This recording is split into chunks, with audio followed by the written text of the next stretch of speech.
दोस्तों नमस्कार। आप सभी का हमारे YouTube channel dream light education पर आप सभी का स्वागत है। तो हम लोग क्लास 12 की बायोलॉजी चल रही थी, जिसके अंतर्गत हम लोग का चैप्टर नंबर 5वां चल रहा था। ठीक, जिसका नाम था वंशागति एवं विविधता के सिद्धांत। तो उसके अंतर्गत हम लोग आज चौथा लेक्चर लेने वाले हैं, और ये जो लेक्चर आपका होने वाला है बहुत ज़्यादा महत्वपूर्ण होने वाला है आप लोगों के लिए, क्योंकि अगर ये लेक्चर आप लोग पूरा देख लेते हैं तो आप लोगों के 5 नंबर कन्फर्म हो जाएंगे, यानी कि 5 नंबर आपके पूरे तरीके से कन्फर्म हो जाएंगे। ठीक, इस लेक्चर से आपके बहुत ज़्यादा क्वेश्चन आते हैं आपकी बोर्ड परीक्षा में, तो इसलिए इस वीडियो को देखना बिल्कुल भी ना मिस करें। ठीक, पूरा वीडियो वॉच करें, तब आप लोग को ये चीज़ें समझ में आ जाएंगी। ठीक, ये थोड़ा टेक्निकल भी है, तो इसलिए थोड़ा सा समझना आपको ज़्यादा ज़रूरी है, तो इसलिए थोड़ा सा इस पर ध्यान देकर समझेंगे तभी जाकर के ये चीज़ें समझ में आएंगी। तो आज के वीडियो में हम लोग पढ़ने वाले हैं मेंडल के नियम, यानी कि जो मेंडल के नियम या फिर कह सकते हैं आनुवांशिकता के जो नियम होते हैं उसे हम लोग पढ़ने वाले हैं। और इससे पहले वाले वीडियो में हम लोगों ने मेंडलवाद को पढ़ा था, और अभी तक अगर आपने पिछले वीडियोस को नहीं देखा तो उसे आप जाकर देख सकते हैं। और हमारे यूट्यूब चैनल पर क्लास 12 की जो बायोलॉजी चली है उसके अंतर्गत हम लोगों ने 4 चैप्टर ऑलरेडी कंप्लीट कर लिए हैं। 5वां चैप्टर चल रहा है, और 4 चैप्टर के नोट्स भी आपको अपलोड कर दिए जा चुके हैं। 5वां चैप्टर जैसे आप लोगों का कंप्लीट होगा, इसका भी नोट्स बिल्कुल फ्री में आपको प्रोवाइड कर दिया जाएगा। ठीक, तो बस वीडियो को लाइक करते रहें, साथ ही में चैनल को सब्सक्राइब कर लें ऐसे इंपॉर्टेंट वीडियोज़ को पाने के लिए। तो चलिए दोस्तों वीडियो को शुरू करते हैं। तो आज की वीडियो में हम लोग पढ़ने वाले हैं कि मेंडल के नियम क्या थे, या फिर कह सकते हैं कि आनुवंशिकता के नियम हम पढ़ने वाले हैं। ठीक, तो मेंडल ने क्या क्या नियम दिए थे उसे सभी नियमों को हम लोग पढ़ेंगे। और ये जो 3 नियम मेंडल ने दिए थे, इन तीनों नियम बहुत ज़्यादा महत्वपूर्ण है आप लोगों के लिए, क्योंकि अगर इन तीनों नियमों को अगर आपने अच्छे समझ लिया तो समझ लीजिएगा कि आप लोग के 5 से 10 नंबर आराम से पक्के हो जाएंगे। ठीक, ये आपके बोर्ड परीक्षा में डायरेक्ट क्वेश्चन आता है। तो पहला नियम क्या है? पहला नियम है आपका प्रभाविता का नियम। तो ये प्रभाविता का क्या नियम होता है उसे हम लोग को समझना है। तो जब एक जोड़ी अलग अलग उपलक्षणों वाले जीवों के बीच संकरण कराया जाता है तो प्रथम पीढ़ी में केवल प्रभावी लक्षण दिखाई देते हैं। तो ये बात आपको ध्यान रखनी है कि जो आपकी प्रथम पीढ़ी होती है उसमें सदैव प्रभावी लक्षण दिखाई देते हैं। ठीक, और इसे ही क्या कहते हैं? प्रभाविता का नियम भी कहते हैं। ठीक, तो क्या होता है जब एक जोड़ी मतलब कि 2 उपलक्षणों वाले क्या करते हैं जीवों के बीच में संकरण कराया जाता है, तो प्रथम पीढ़ी में क्या होता है? केवल प्रभावी लक्षण दिखाई देते हैं, यानी कि अप्रभावी जो लक्षण होता है वो छिपा रहता है, केवल प्रभावी लक्षण दिखाई देते हैं। तो यही आपका प्रभाविता का नियम है। तो इसे आप लोग किस प्रकार से बना करके समझ सकते हैं? तो सबसे पहले हम लोग क्या लेंगे, एक जोड़ी क्या करेंगे, उपलक्षण वाले 2 पौधे लेंगे। ठीक, एक कौन सा होगा? एक होगा आपका शुद्ध लंबा और एक होगा आपका शुद्ध बौना। दोनों के बीच में हम लोग क्रॉस कराएंगे।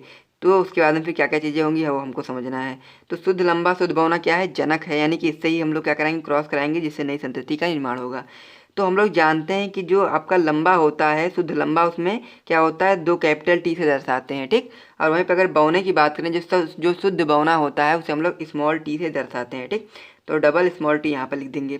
फिर क्या, जब इसमें से युग्मक बनेगा तो एक टी यहाँ से निकल करके इस प्रकार से आ जाएगा कैपिटल टी, और इसमें से भी एक स्मॉल टी आपका यहाँ निकल करके आ जाएगा। ठीक, तो ये चीज़ आपको ध्यान रखनी है। ये आपका युग्मक बन गया। अब इन दोनों को हम लोग को क्रॉस करा देना है। ठीक, तो ये दोनों जब मिलेंगे तो क्या हो जाएगा? एक कैपिटल टी एक स्मॉल टी बनेगा। ऐसा ही तो बनेगा, देख सकते हैं आप लोग, ये कैपिटल टी एक स्मॉल टी। ये आपकी क्या जाती है? F1 generation.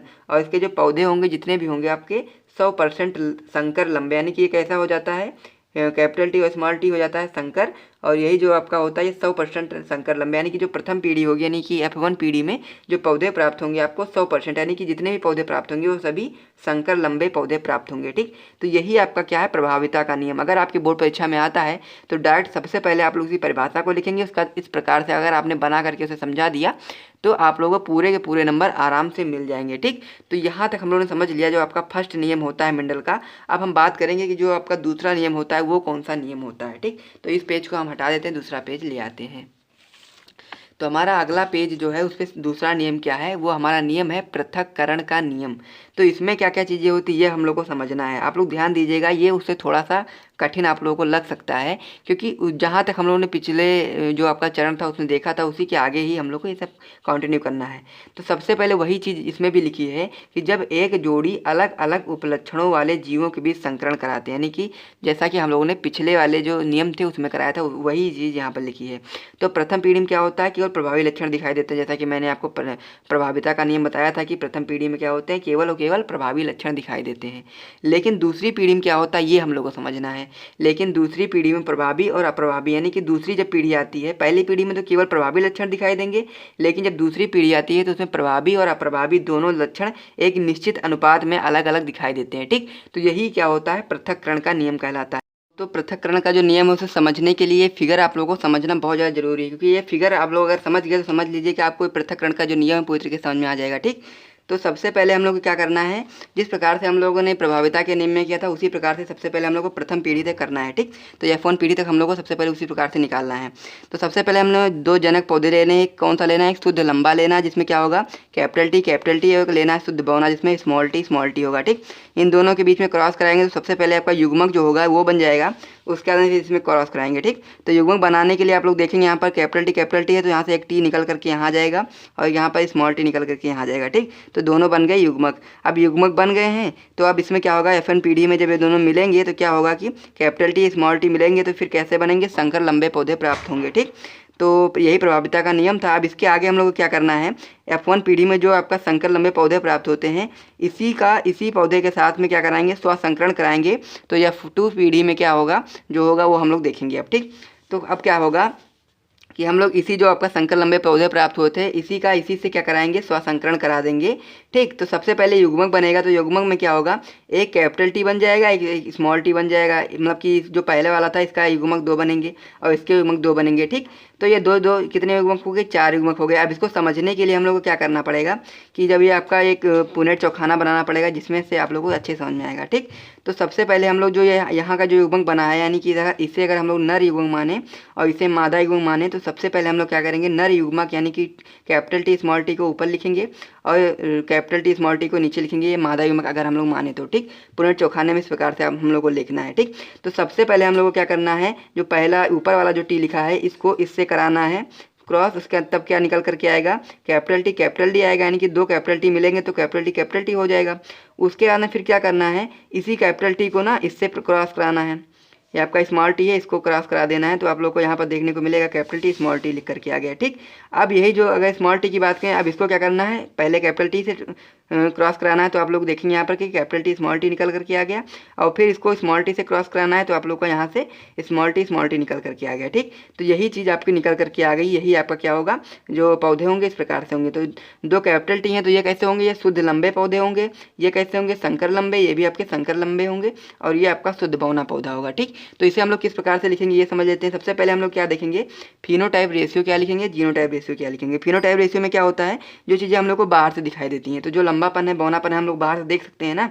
तो यहाँ पर आप लोग देखेंगे तो लंबापन में कौन कौन से पौधे आ जाएंगे, एक आपका ये लंबापन का हो जाएगा, ये शुद्ध लंबापन का हो जाएगा, ये भी लंबापन का होगा, ये भी लंबापन का होगा, यानी कि 3 रेशियो और ये बौनापन का हो जाएगा। ठीक, तो 3:1 यानी कि जो आपका लंबेपन का होगा वो 3 होगा और जो बौनेपन का होगा 1, यानी कि 3:1। और जो जीनोटाइप रेशियो होता है उसे हम लोग बाहर से नहीं देख सकते हैं, तो उसमें क्या होगा आप लोग का देखेंगे तो ये कैपिटल टी 1 है तो ये क्या होगा 1 हो जाएगा। उसके अंदर फिर 2 आपको इस प्रकार से देखने को मिलेंगे, एक कैपिटल एक स्मॉल, तो ये आपका 2 हो जाएगा और एक जो देखने को मिलेगा वो दोनों स्मॉल होंगे। ठीक, तो ये आपका हो गया। तो इसका जीनोटाइप रेशियो इस प्रकार से आ जाएगा 1:2:1। ठीक, तो ये चीज़ आपको समझ में आ गई होगी पृथक्करण का नियम से रिलेटेड।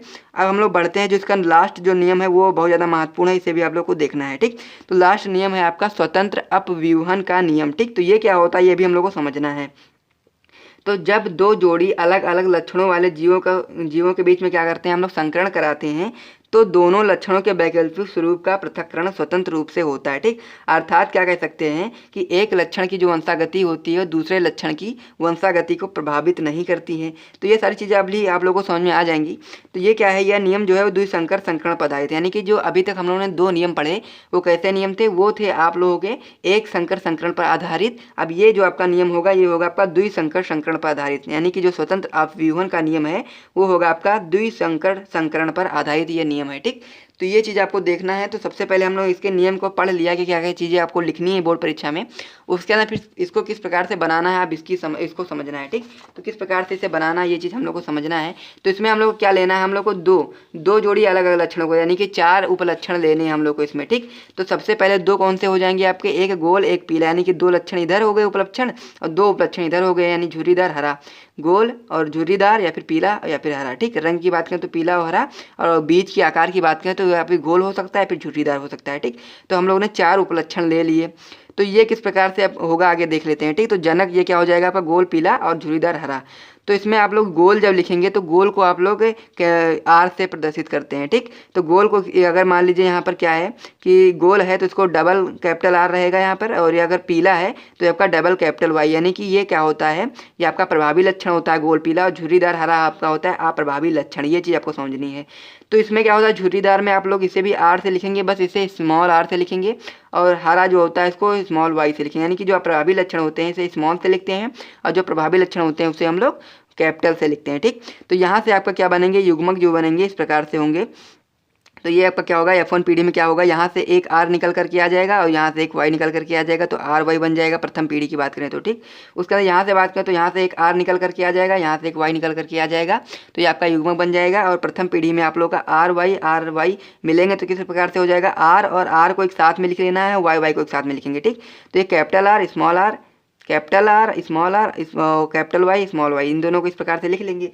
तो प्रथम पीढ़ी में जो संतान होगी इस प्रकार से होगी, capital R small are capital Y small Y, ठीक। अब क्या करेंगे हम लोग, इसी को यानी कि जो संतान आपको प्राप्त होती है प्रथम पीढ़ी में, इसी से स्वसंकरण करा देते हैं, यानी कि ऐसी संतान से स्वसंकरण जब हम लोग कराएंगे तो क्या होगा, आपके युग्मक बनेंगे। तो आपको अगर युग्मक बनाना है तो इसकी एक ट्रिक है, आप लोग इस ट्रिक को फॉलो कर सकते हैं। अगर आपको युग्मक बनाना नहीं ध्यान आ रहा है तो आप लोग को क्या करना है, एक उठा लेना है, यानी कि जो प्रथम पीढ़ी में जो बनता है उसे हम लोग को एक उठा लेना है। तो क्या करेंगे, ऊपर हम लोग लिख देंगे आर और स्मॉल आर, ठीक। और इधर क्या करेंगे, कैपिटल वाई और स्मॉल वाई, ठीक। उसके अंदर फिर 4 खाने हम लोग को बना लेने हैं इस प्रकार से। आप लोग को ये चीज़ समझनी है। तो सबसे पहले हम लोग को इससे क्रॉस करा देना है, 4 खाने हम लोग को इस प्रकार से बना लेने हैं। तो जब हम लोग इसको इससे क्रॉस कराएंगे तो क्या हो जाएगा, कैपिटल आर कैपिटल वाई, ये चीज़ समझ में आ गई। इसके अंदर फिर इसको कैपिटल वाई को फिर आर से कराएंगे तो क्या हो जाएगा आपका स्मॉल आर और कैपिटल वाई, ठीक। ये चीज़ आपको आ गई, ये 2 युग्मक बन गए। अब फिर क्या करेंगे, जो आपका कैपिटल आर है इसको वाई से कराएंगे, यानी कि जो स्मॉल आई है उससे कराएंगे, तो आपका हो जाएगा कैपिटल आर और स्मॉल वाई। और फिर आपका है ये आपका स्मॉल आर है, इसको इससे कराएंगे स्मॉल वाई से, तो आपका हो जाएगा small Y R small Y, ठीक। तो ये आपके 4 युग्मक बन गए, यानी कि कैपिटल आर कैपिटल वाई आपका पहला युग्मक, दूसरा युग्मक आपका है स्मॉल आर कैपिटल वाई, और तीसरा युग्मक है आपका कैपिटल आर स्मॉल वाई, और चौथा युग्मक है आपका स्मॉल आर स्मॉल वाई, ठीक। तो ये चीज़ें आपके 4 युग्मक बन गए। अब जैसा कि आप देख पा रहे हो कि दोनों में एक ही जैसे हैं, तो दोनों के 4 युग्मक जो बने हैं ये दोनों के समान होंगे, यानी कि इसमें भी आपका इसी प्रकार से लिखेंगे और इसमें भी आपका इसी प्रकार से लिखेंगे।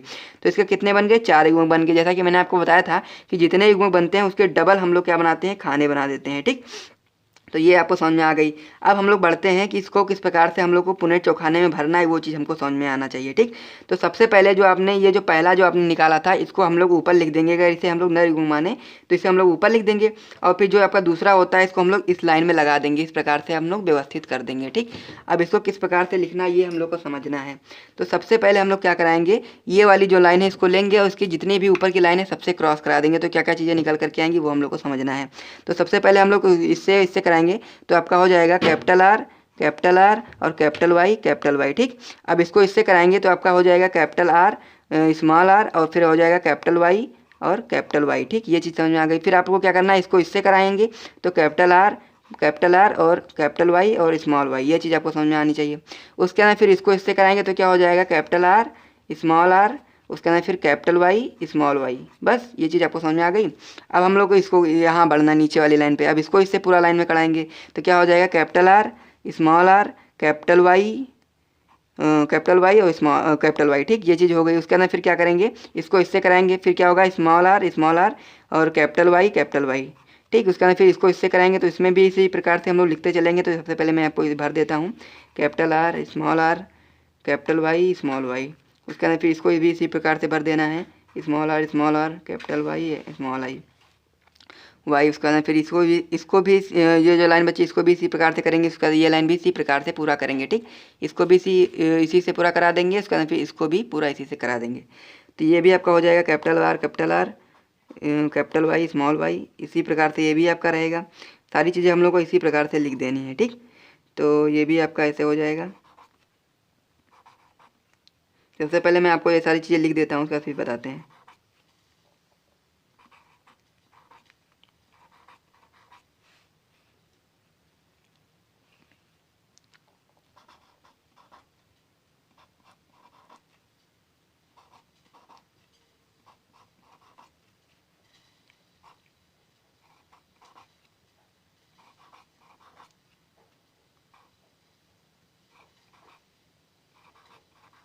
तो ये आपका पूरा तरीके से जो आपका पुनर् चौखाना पूरी तरीके से बन चुका है। अब हम लोग को क्या करना है, इसमें फिनोटाइप रेशियो जीनोटाइप रेशियो निकाल देना है, बस आप लोग का पूरी तरीके से कंप्लीट हो जाएगा। ठीक, तो फिनोटाइप रेशियो आप लोग अगर चाहें तो इसे याद कर सकते हैं। तो फिनोटाइप रेशियो आपका हो जाएगा 9:3:3:1। ठीक, इस प्रकार से आपका हो गया। उसके अंदर फिर जीनोटाइप रेशियो की अगर हम लोग बात करें तो 121 पहले आगे लिख देना है, उसके अंदर फिर 121 पीछे लिख देना है, फिर दोनों को डबल कर देना है, 242 बीच में लिख देना है। ठीक, 121 121 242, बस ये आपका जीनोटाइप रेशियो निकल करके आ गया। ठीक, तो इसी के साथ ये पूरी तरीके से आपका जो मेंडल के जो नियम थे तीनों नियमों को हम लोगों ने अच्छे से समझ लिया है।